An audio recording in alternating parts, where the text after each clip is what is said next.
Students, have a nice day. Students, yesterday we are discuss chapter number 2, the king and the nightingale. So students, today we are supposed to continue the chapter. So yesterday we have read the page number 8 and today we are read page number 9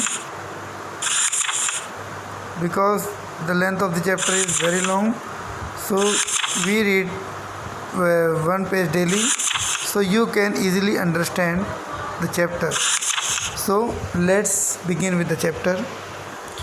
तो students, कल हमने पढ़ा था कि एक राजा जो कि अपने महल में रहता था, उसका महल जो था वो ऑर्चर्ड के पास था. And one night when he was little bit upset, so he here the voice of cuckoo, and then he sent his soldiers in search of cuckoos. So let's continue. कल हमने देखा कि राजा को आवाज़ बड़ी अच्छी लगती है कुकू की, और उस कुकू को फाइंड करने के लिए अपने सोल्जर्स को वो भेजता है. तो आज देखिए इसके आगे हम स्टडी करते हैं. आज they went near the bird which was very beautiful. और जब सिपाही ढूंढने गए, उन्हें देखा कि वो बर्ड वहाँ पर बैठा हुआ है, पेड़ के ऊपर गा रहा है.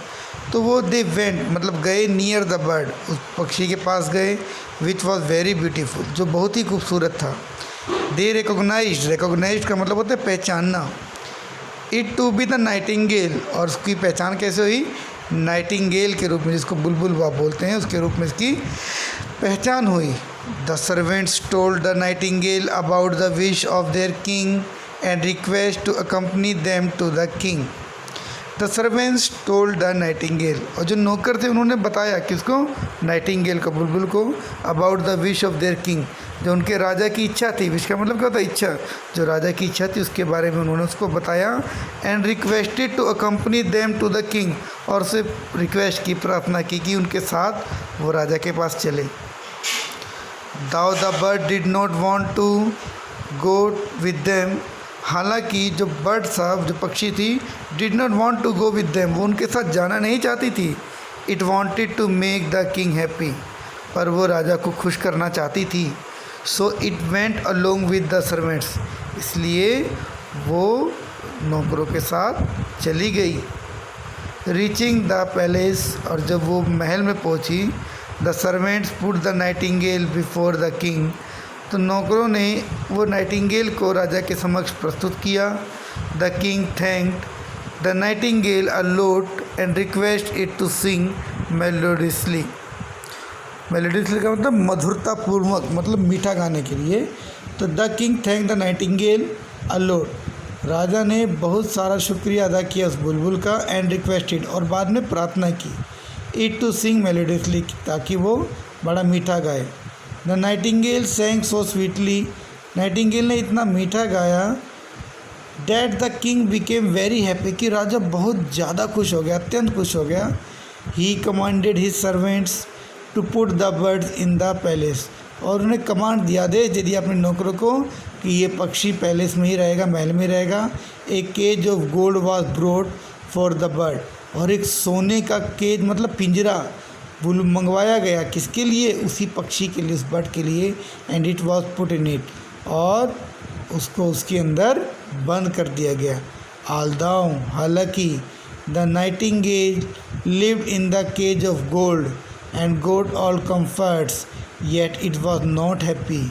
अब हालांकि नाइटिंगेल लिव्ड ऑफ गोल्ड, जो वो बुलबुल थी वो सोने के पिंजरे में रहती थी. And got all comforts yet, और उसको सब तरह का आराम भी था, फिर भी इट वॉज नॉट हैप्पी, वो खुश नहीं थी. अगर आपको सोने की जंजीरों में बांध दिया जाए तो आप खुशी नहीं महसूस करेंगे, बल्कि वो तो आपके लिए एक जेल हो गई. तो जेल चाहे सोने की हो, चाहे लोहे की हो, चाहे पत्थर की, जेल तो जेल है. आज़ादी छीन गई तो उसका कोई मतलब ही नहीं है. आपको एक कमरे में बिठा दिया जाए, उसमें एसी, कूलर, फ्रिज, टीवी और आपको मोबाइल दे दिया जाए, टेलीविज़न दे दिया जाए, आपकी फैसिलिटी का सब सामान दे दिया जाए, पर कंडीशन है कि आपको उससे बाहर नहीं निकलना। तो वो तो आपके लिए जेल हो गई ना, आप कैसे उसमें खुश रह सकते हैं। तो बिल्कुल वैसे ही ये बेचारी नाखुश थी वहाँ पर। It sang for the king but the song for not so melodiously.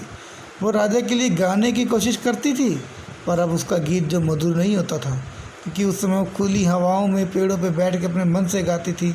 अब यहाँ उसको आदेश से गाना पड़ रहा है। So the king could not enjoy this song as earlier. तो राजा को अब उसके गाने पहले की तरह पसंद नहीं आते थे।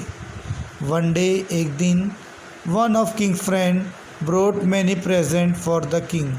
एक दिन राजा का एक दोस्त उनके लिए बहुत सारे उपहार लेके आया। अमंग दोज प्रेजेंट्स, और उन उपहारों में there was a toy nightingale also. उसमें एक खिलौना वाला नाइटिंगेल था, जैसे ये असली थी ना, उसमें एक खिलौने वाला नाइटिंगेल था। It looked very beautiful and glittered brightly. वो बहुत खूबसूरत दिखती थी और चमकती थी, एकदम चमचम चमचम करके खूब अच्छे तरीके से चमकती थी। Glittered brightly. It had a की ऑन इट्स हेड। उसके सर पे एक चाबी बनी हुई थी। The king friend made a demonstration मतलब करके दिखाना। तो before the king and the toy Nightingale sang melodiously like a real Nightingale for a long time. और उसने जब उसकी चाबी भर दी, चाबी भरने के बाद उसने दिखाया उसको कि वही जो खिलौने वाली नाइटिंगेल थी वो असली नाइटिंगेल की तरह काफ़ी देर तक गाती रही। अब ये देख के तो वो किंग और भी ज़्यादा खुश हो गई। तो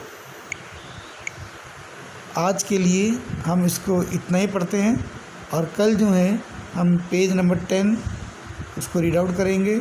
सो स्टूडेंट्स, आपको पेज नंबर 8 और 9 मैंने पढ़ा दिए। आप इसमें से वर्ड मीनिंग ज़रूर लर्न करिएगा, और जो भी डाउट हो उसको ज़रूर पूछिएगा। Thank you, god bless you, see you again.